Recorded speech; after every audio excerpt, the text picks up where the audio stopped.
Αρχικά έχω να μιλήσω για κάποια κρυμμένα μυστικά. Λέγοντας ότι αντιλήφθηκα ότι όλα γύρω είναι γεμά. Κοιτασμένο σε έναν κόσμο κλειστό και έχω το μυαλό μου ανοιχτό. Και το μόνο που κάνω είναι να παρατηρώ τι συμβαίνει, φίλε μου, που χάθηκες πριν λίγο καιρό. Μα τα βάλα όλα κάτω και έχω ένα σκοπό.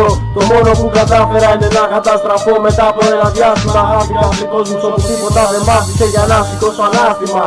Μα τι να κάνω, έχω καιρό να σου πω. Και αν θέλω δεν το κράτησα ζωντανό, μια ανάσα παίρνω και κάπου θα με βρω. Ίσως σε όνειρα χαμένος να ευλογατώ. Δεν ξέρω το ποιος είμαι και το τι αναζητώ. Αφήνω τον εαυτό μου και με πιάνω να παραμιλώ.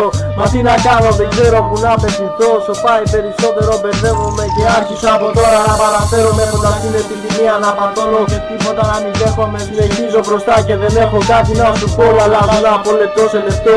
Δεν είμαι ο ίδιος που ξέρεις καιρό, τώρα μιλάει κι άλλο μου εγώ. Και προτιμώ να σου πω από το να στο κρατήσω μυστικό. Είναι κάποια πράγματα που δείχνουν το πραγματικό και φυσικό τρόπο για να διαχειριστώ κάποια θέματα ανελπίδουσας χαμένης λογικής και οάσης. Σε φαντασμωμένους κόσμους αλυσιοπικής ύπαρξης, ουρανούς μιας μαύρης κόλασης, μια φαντής όρασης. Τίποτα δεν βλέπω ζωντανό, όλα γύρω φαίνονται νεκρά, χαμένα στον ογκετό. Μια μέρα δώσ' μου μόνος και που θα πάει ρε πούστη μου θα σε βρω. Θα ξεφύγω από αυτό το τρελό σκηνικό. Δεν φταίω που βρίσκομαι εδώ και φταίω, πονάω κι αυτό είναι αρκετό. Μα το πιστεύω σε λίγο καιρό η ψυχή θα βρει τον πραγματικό μου Θεό.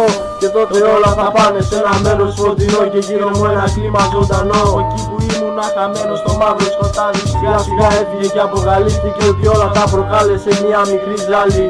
Άβαντος, αυτό.